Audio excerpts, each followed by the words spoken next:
बघताच कडे मालवणी मेवा असा हडे घ्यावा घ्यावा कोकणचो मालवणी मेवो घ्यावा यावा धुरी बंधूंकडे घ्यावा। नमस्कार, मी निलेश धुरी, मी कुडाळ पिंगोळीवरून आलो आहे धुरी आणि माझा ब्रँड आहे धुरी बंधू मसाले। आता मी तुम्हाला सांगतो माझा हा स्पेशल मालवणी मसाला, हा मसाला हा माझा एकेका ठिकाणी जवळजवळ 200 ते 300 किलो विकला जातो आणि गेल्या वेळी माझी अशीच एक रील व्हायरल झाली होती जी त्याच्यामुळे माझ्या मसाल्याला ह्या चांगली मागणी आलेली आहे। ह्या मसाल्याचं वैशिष्ट्य असं आहे की हा डंकार कुटलेला मसाला आहे। हा डंकार कुटलेला असल्यामुळे काय होतं की हा मसाला जळत नाही आणि दुसरी गोष्ट म्हणजे जे तेल असतं गरम सामान वगैरे ह्याच्यामधलं ते तेल असतं ते तेल हे प्रॉपर हे मसाल्यामध्ये उतरतं। आणि दुसरी गोष्ट म्हणजे हा आम्ही मिरच्या प्रॉपर भाजून आणि प्रॉपर सुकवून मिरच्या आम्ही हा मसाला बनवतो। त्याच्यामुळे ह्या मसाल्याची कलर पण उत्तम असतो ह्याला आणि ह्याची टेस्ट पण ही अप्रतिम असते। त्याच्यामुळे ह्या मसाल्याला आम्हाला ही मागणी ही जास्त असते। त्याच्यानंतर माझ्याकडे ही कुळीत पेटी, ही जात्यावर दळलेली पेटी आहे। आता तसं बघायला गेलं तर जात्यावर दळलेलं हे कमी प्रमाण असतं, पण हे आमच्याकडे पण तशी क्वांटिटी ही कमी असते कारण काय आता काय तेवढं कोण माणसंही मिळत नाही जात्यावर दळण्यासाठी। त्याच्यामुळे हे जरा प्रमाण कमी असतं, पण हे तुम्हाला वेळेवर हे मिळेल। त्याच्यानंतर आमचं हा काश्मीरी मिरची पावडर, ही काश्मीरी मिरची पावडर ही ऑर्गॅनिक आहे, प्युअर अशी सोलापुरी, ह्याला सोलापुरी म्हणतात, सोलापूरवरून येते ही। त्याच्यानंतर हे आहे मच्छी मसाला। मच्छी मसाल्याचे वैशिष्ट्य असं आहे की हा मसाला हा कच्चा मसाला असतो, म्हणजे हा भाजून करत नाहीत।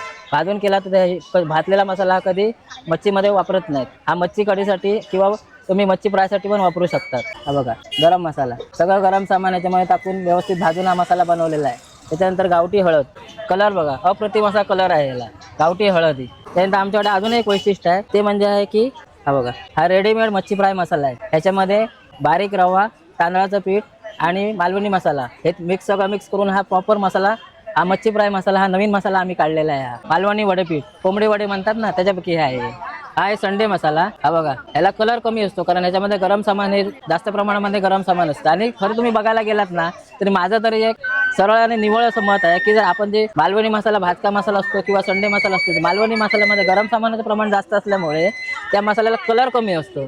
मागे माझी रील पण व्हायरल झाली, त्याच्यामध्ये बरंच मला असं क्वेरी पण आले की ह्याच्यामध्ये कलर का नाही। तसं प्रॉपर ओरिजिनल बघायला गेलं तर ह्या मसाल्याला मालवणी मसाला किंवा संडे मसाला हा गरम सामानाचं प्रमाण असल्यामुळे त्याच्यामध्ये आणि भाजायला व्यवस्थित असल्यामुळे त्याला कलर हा कमी येतो।